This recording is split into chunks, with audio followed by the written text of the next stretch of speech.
The top golfers in the world have returned to the Low Country, and WJCL News is working for you to cover the tournament from the tee to the green. It's time to go inside the ropes at the RBC Heritage, presented by Boeing and made possible by these generous sponsors. Good evening, sports fans. This is what it looked like back on Saturday. Remember all that? Yeah, all that trouble, all that rain. Well, guess what?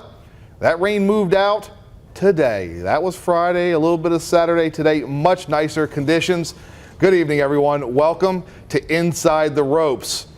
There was sunshine, there was rain, great shots, and truly memorable finishes out there tonight. The final putt has dropped, and the 46th annual RBC Heritage presented by Boeing is done. But what a final round it was. That's right, sure was. After wet, gloomy conditions on Friday and Saturday, as we saw the golf gods watching over Harbor Town Golf Links Sunday afternoon. Much of the fourth round played under blue skies, and when all was said and done, the final couple of holes were ones that were the deciding factor. Usually it is, not because of the wind today, but because the play on the course. It came down to a couple leaders from earlier in the weekend.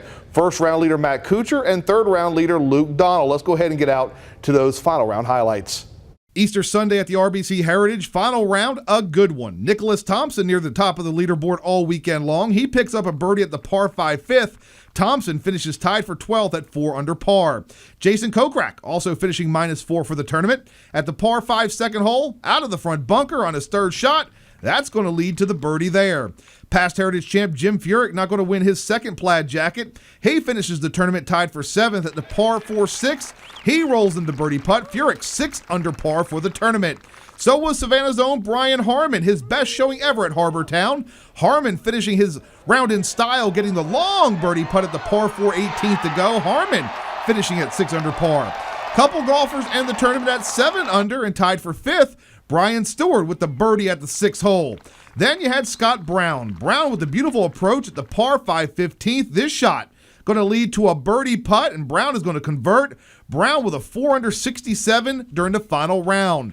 Ben Martin hanging around the top of the leaderboard all weekend at the par 5 5th. He's going to pick up the birdie. Martin would also finish the tournament tied for 3rd with John who also finishes at -9. At number 2, his second shot at the par 5, going to avoid the trees and bunker and land his ball just feet from the cup. He would then convert on his eagle putt. But this tournament is going to come down to 2 golfers, Luke Donald and Matt Kuchar. Kuchar going to get his round started in style, getting his birdie putt to drop at the par 4 first. At number 2, Kuchar with the eagle opportunity. He's going to put it nice and close, settles on his second straight birdie.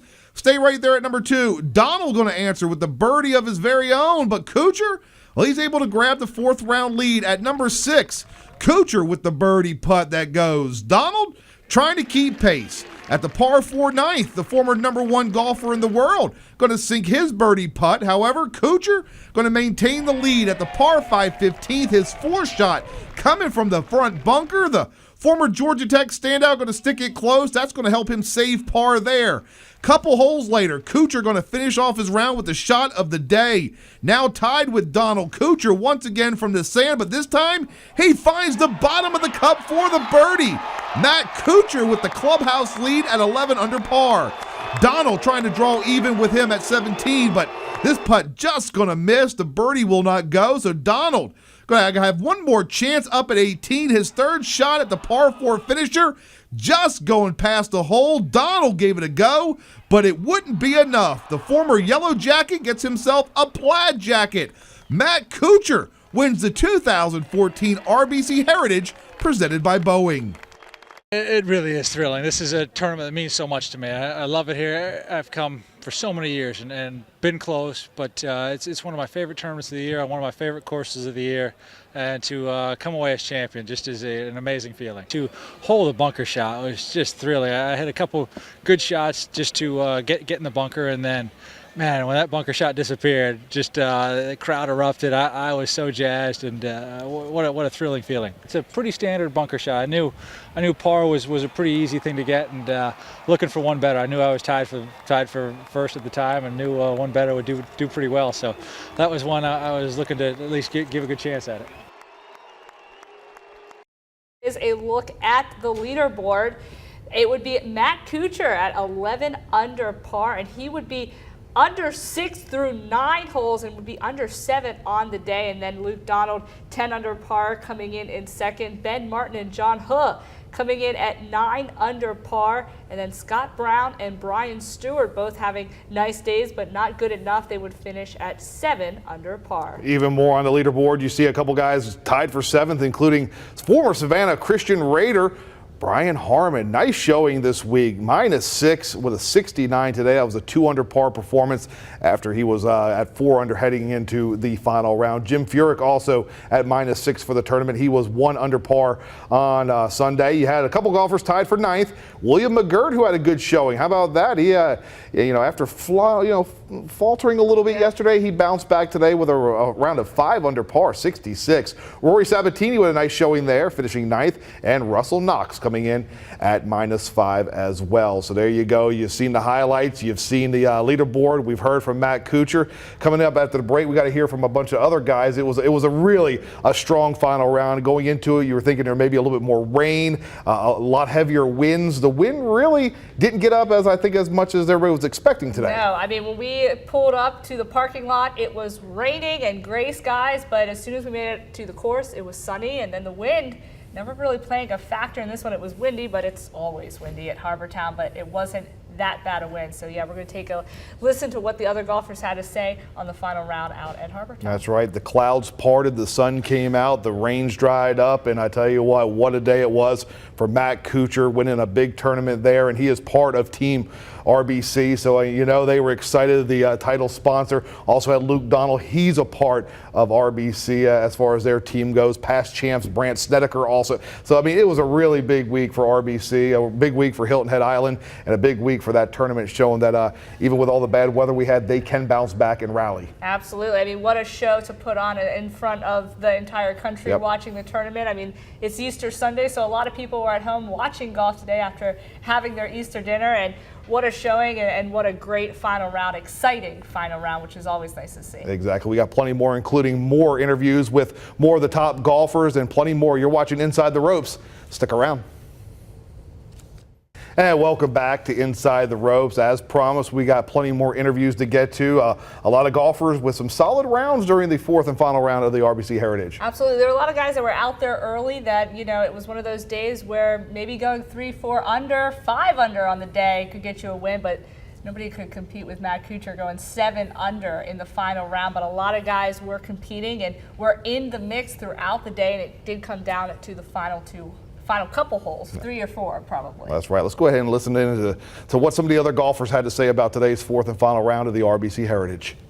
I played pretty solid. I gave myself some looks at a birdie coming in, and the greens were a little bit slower today. They were tough to get the speed right, and maybe that's why a couple guys went low, including Matt. But he obviously played a hell of a round, and I'll keep plugging away at this one. I know it's a tournament that hopefully I'll get one of those tartan jackets one of these days, but certainly a lot of positives to build off. The only time I looked at the scoreboard was at the turn. I saw he was 11 under, and I think I was 8 at the time.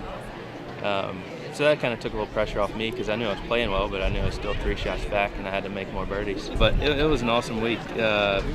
Couldn't ask for a better place to do it than here in my home state event. It was pretty exciting for me today to be in the final group and play with the number one player. And this is what I practice hard and look forward to being in this position again. Yeah, I played well. Wish I had that short one back on 17, but I played pretty good all day. It was a frustrating day. Played great, just could not get anything to drop. Just couldn't get anything around the hole.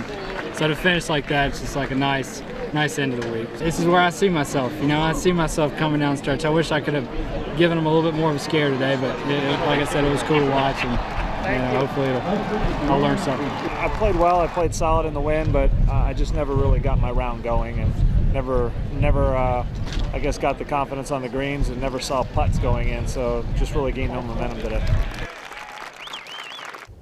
Now, while all those guys we just heard from played well over the past 4 days, so did a teenager who we'll be hearing a lot about in the coming years. That's right. We're talking about 19-year-old Matthew Fitzpatrick, one of the only 2 amateurs to tee it up at Harbor Town this week. That's right, but Fitzpatrick didn't just tee it up. He made the cut and once again showed he is a future star on the PGA Tour. Take a look. After winning the 2013 U.S. Amateur Championship, 19-year-old Matthew Fitzpatrick continues to impress on the links. I'm planning to play the US Open and maybe the British Open. We'll just have to see what my decision is regards to turning pro, whether I'm turning pro after the British Open, after the US Open next year. Yeah, I don't know really, I'm just going to have to see. The RBC Heritage, not the Englishman's first time playing a PGA Tour event. It certainly won't be his last. Fitzpatrick made the cut at the 2013 Open Championship. He would also play at this year's Arnold Palmer Invitational and the Masters, missing the cut in both. But at this year's Heritage, Fitzpatrick not only made the cut, he made plenty of noise, finishing tied for 23rd after finishing the tournament at 2 under par. I'm delighted. This is my favourite course. So now I'm just happy to be here and to play so well this week. It's really nice. It's sort of an added bonus. So yeah, now I'm really happy. Fitzpatrick no stranger to the Low Country. His family has vacationed on Hilton Head Island in the past, but this past week, well, that was no day at the beach. The kid came to play. This is a special area for us. We've had some happy family holidays here. Matthew loves the course. The area is so nice and the people are really friendly. So it's got a special place in our hearts and we do enjoy it here. Everyone wants to improve all the time, so yeah, you just got to keep working. All right, well, Fitzpatrick, like most golfers, relied on their caddies to help them navigate the winds and the greens at Harbor Town. Top 5 finisher Ben Martin was doing it all by himself. That's because instead of his normal caddy, Martin had his brother Matt on the bag this weekend. Martin knew his caddy couldn't work on Saturday and Sunday, so Martin asked his brother, who recently graduated from Clemson, if he would fly in to carry the bag this weekend. And Matt said that's pretty much all he did during the final 2 rounds. While Matt did give some advice during one hole, Martin says he helped him in other ways. I kind of like just going out there and playing my game, and he's toting the bag and we're just talking in between shots and he's keeping me relaxed. The one shot I asked him about was on 15 when I didn't really have a shot. So we just tried to pick the best of the bad options, really. And I think I hit the right shot, but it just didn't work out. But he did a good job and just what I was looking for. Now, it was an interesting story. I mean, he was out there doing all the calculations himself, figuring it all out, and Matt was just quietly holding the bag. But as it said, he kind of just calmed him down and got to not talk about golf maybe from hole to hole. Now we'll just find out if he'll give his brother the caddy's cut, the share of the winnings. The cut? I don't know. I didn't ask him that. That was a good question. I didn't ask him if he'd get the cut, but you know, maybe just being out there was cut enough for him. Maybe. That's right. It was a great performance there by Mr. Martin as well. Coming up after the break, still plenty more of our final Inside the Ropes for this year's RBC Heritage. Going to check in with Tournament Director Steve Wilmot, get his final thoughts on what turned out to be a pretty eventful RBC Heritage with the rain and the altering of plans and everything else. We've got that and plenty more. That's when Inside the Ropes continues. Stick around. And now for more Inside the Ropes, made possible by these generous sponsors.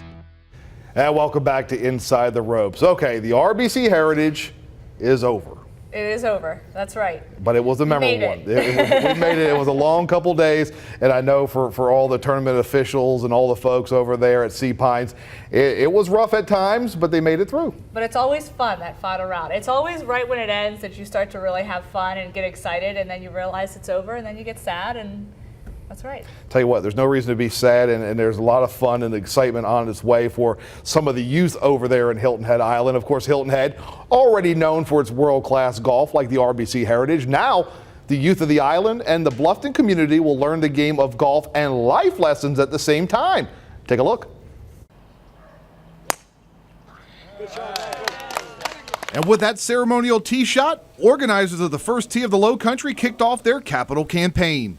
Golf has been a big part of our lives and has been a very joyous part of our life. Hall of Fame golfers Jim and Karen Faree helping the Boys and Girls Club of Hilton Head Island tee off the campaign. The First Tee program is a youth development program that instills life-enhancing values and character building through the game of golf. Honesty, integrity, perseverance, responsibility, respect, and of course making good judgments. Also the skills of learning how to play golf. Since its inception back in 1997, the First Tee has impacted the lives of over 9 million youth around the world.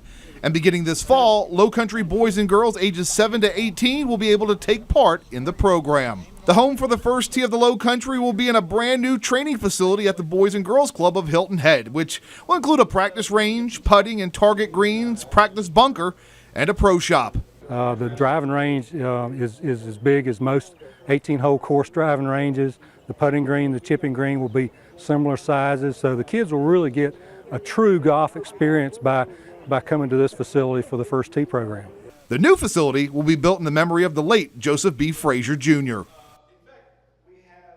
And you know the good folks with the Heritage Classic Foundation will be doing their part there, trying to make that program big as they continue to build the golf program over there. That facility looks fantastic. I mean, if there's anywhere to learn to play golf, that would be the place. So I have a feeling during future RBC Heritage, we'll see a lot of the First Tee kids maybe you know, having a little partnership there. I was going to say, we might see them at the RBC Heritage in playing in a couple years.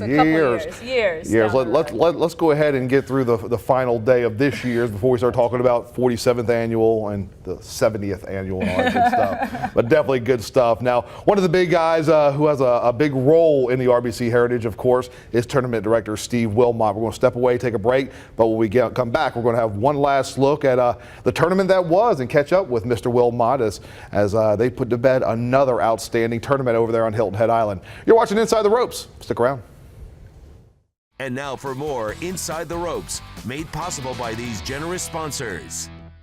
And welcome back to Inside the Ropes. The 46th annual RBC Heritage is in the can. Matt Kuchar, the champion this year. Matt Kuchar, the 6th ranked golfer in the world, now has a tartan jacket to add to his collection. And as you said, he was a former Yellow Jacket, so there were a lot of Cooches being screamed at him throughout his entire round all weekend long. I'm going to let you continue to talk about Cooches. I'm going to tell you what. Cooch. I mean, it echoed through there. And I want to tell you one of the coolest experiences I had too. You were on 18 when he chipped in. I was over 15 following Luke Donald. As soon as that chip went in out of the bunker, I could hear it. It echoed all the way back there at 15. I mean, it was a pretty cool, pretty electric situation. It was, and then Harmon birdied right after that, so it was really electric. Yeah, Brian Harmon had a lot of eyes on him because he was playing with Kuchar today. So good stuff there all around. You get Kuchar winning, you get our local guy who gets a lot of TV time and really played well with his best showing ever at the RBC Heritage. Yeah, it was a thrilling couple of holes at the end there. It was fun to watch. Let's go ahead and take a look at that final leaderboard real quick. Again, there he is, Cooch. 11 under par, the winner of the RBC Heritage. Just behind him, Luke Donald. That was a stroke back. Ben Martin and John Hunt tied for third place at -9. Had a couple golfers there tied for 5th. Scott Brown and Brian Stewart both at 7 under par. How about Brian Harmon? There he is finishing tied with Jim Furyk, William McGirt, and Rory Sabatini and Russell Knox, all tying for 9th. Let's go ahead and catch up with Tournament Director Steve Wilmot to get his final thoughts on this year's tournament. I don't think we could have scripted it any better, to be honest with you. I mean, it was a tough week, and it was a tough week for our spectators, tough week for the players, tough week for our volunteers. But the sun came out today, Easter Sunday, had great competition out there. Came down to 2 RBC guys. You know, the tough couple weeks that Matt's had, and then all of a sudden he, bogeys 17 and chips in on 18, and awesome stuff. To go through what we did, knowing how much rain we received, the players were like, there's no way we're going to play. And to get that in yesterday, to get to today, and knowing some of the outside things that this community had to deal with, parking and some other challenges, it's a great way to end the week, and we'll build towards next year. We're also going to build towards next year. We'll be back with plenty more Inside the Ropes as we bring you the 47th annual RBC Heritage. But we got to give a quick shout out to all the folks there at the RBC Heritage, all the folks in the media tent, Steve Wilmot, his entire staff for going out of their way, the good people of Hilton Head Island. It was just another great event. All right, they're all just so much fun out there and so easygoing and always willing to help us that whenever we need anybody to talk to or anything, they're always there. So yeah, big thank you out to everyone at Harbortown Golf Links. And as we leave you tonight, here's a couple scenes from a magical week over there at the RBC Heritage. Until next year, have a good night, everyone.